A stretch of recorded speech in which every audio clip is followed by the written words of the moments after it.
যদি 24 ঘন্টার জন্যে প্রধানমন্ত্রী করেন, একটা মিডিয়াও জেলের বাইরে থাকবে না। এদের সমস্ত 2 নম্বরই মিথ্যা আর হারামখোরি প্রমাণ করে এদিকে জেলের কুঠরিতে ভরে দেবো। আর আমি প্রমাণও করিয়ে দেবো যে এরা সব চোর আর 2 নম্বরই, আর এরা পালা কুত্তা মিডিয়াগুলো, আমি প্রমাণ করিয়ে দেবো। আমার সাথে বসু। একটা মিডিয়াওয়ালা ফোন করেছিল আমাকে কলকাতা থেকে, বাংলা নিউজ। আপনি কবে বাড়িতে থাকবেন, আপনার সঙ্গে কথা আছে, সাক্ষাৎকার নেব। আমি বললাম কি আলোচনা করবে?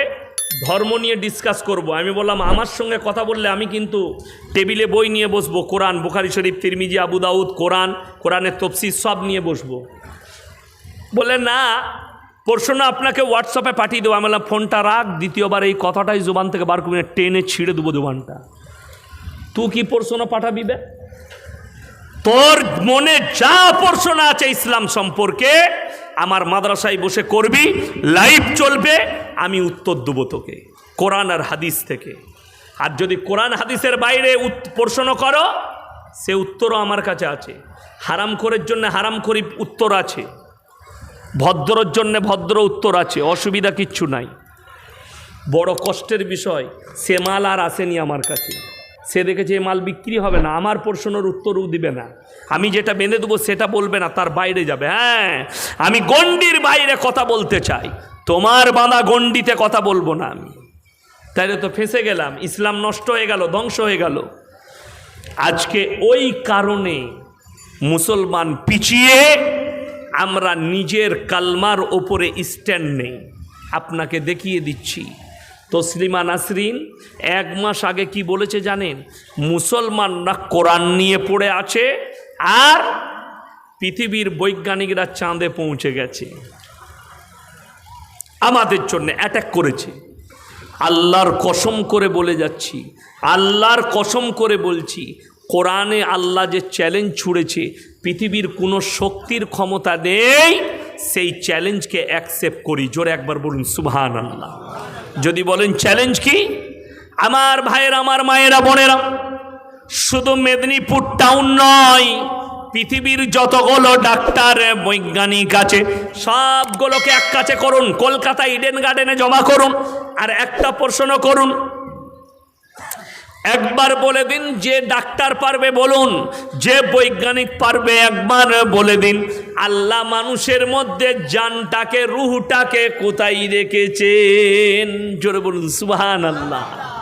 আজ পর্যন্ত কোনো ডাক্তার বলতে পেরেছে? কথা বলেন। কেউ বুক ফাটছে, কেউ হার্টের ডাক্তার, কেউ কিডনির ডাক্তার, কেউ ব্রেনের, কেউ পিঠের, কেউ চামড়ার ডাক্তার আছে। তাদেরকে এক কাছে করো, জিজ্ঞেস করো আল্লাহ মানুষের মধ্যে রুহটাকে কোথায় রেখেছে। বলার ক্ষমতা তোমাদের নেই। আমার নবী, বিশ্ব নবী আল্লাহ রাব্বুল আলামিনকে বললেন, ইয়াসআলুনাকা আনির রূহ, ওগো আল্লাহ রূহটা কি? আমার আল্লাহ উত্তর দিলেন, কুলির রূহু মিন আমরি। হে আমার বিশ্ব নবী, রূহ হচ্ছে আমার আল্লাহর একটা হুকুম। আমি বলবো চলে যা, আবার আমি হুকুম দেব, তখন তাকে ফিরে আসতে হবে। জোরে বলুন সুবহানাল্লাহ। আমার হুকুমের নাম কিয়ামত পর্যন্ত। চাঁদ তো অনেক দূরে রয়ে গেল, দুনিয়াতে এতগুলো মানুষ এত ফারছে। তসলিমা নাসরিন, তোর মতো 100টা যদি হারামের আওলাদ জন্ম নেয়, আল্লাহর কসম বলছি, আমার আল্লাহর চ্যালেঞ্জকে অ্যাকসেপ্ট করার ক্ষমতা রাখে না। এটা একটা গেল। অপর জায়গায় চলুন।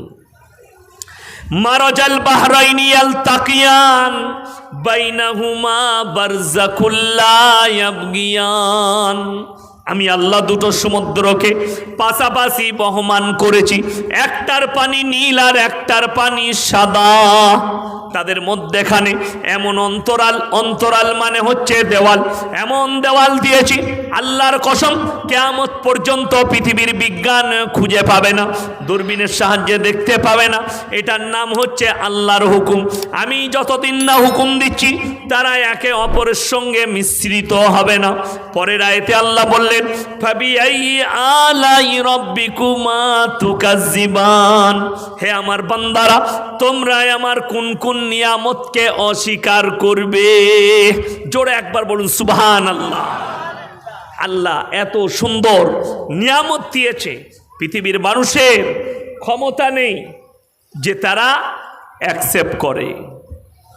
পৃথিবীর শক্তি পারবে না।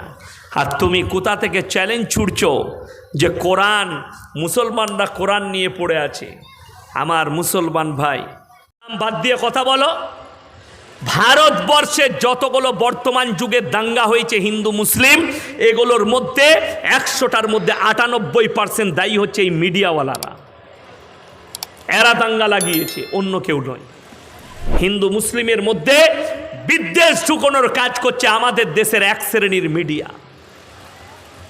এদের কাছ থেকে হিন্দু মুসলিম ভাই আপনারা দূরে থাকুন, আপনারা সরে থাকুন, চোখ দূরে রাখুন। আপনাদিকে বলে যাচ্ছি, এবিপি আনন্দ, আজ তাক, রিপাবলিক টিভি, এদিকে মুসলমান ভাইরা বয়কট করুন। জোরে বলুন ইনশাল্লাহ। এদিকে বয়কট করুন। আমি প্রকাশ্যে বলছি, আমি 1000-এর বেশি দাওয়াত দিয়ে পেয়েছি, 1000 বারের বেশি। আমার 40,000, 30 থেকে 40,000 জলসা ছুটতে শুরু করেছে ইউটিউব আর ফেসবুকে। আমি 1000-এর বেশি দাওয়াত দিয়ে ফেলেছি যে তোমরা একবার আমাদের মতো মৌলবীর সাথে বসবে না। কেন? ওদিকে চাই বিক্রি হওয়া মৌলবী, যারা ওদের টাকায় বিক্রি হয়ে যাবে, সেই রকম মৌলবী চাই। হক বলনেওয়ালা মৌলবীর সাথে বসবে না, ওদের সে সৎ সাহস নেই। ভারতের চতুর্থ স্তম্ভ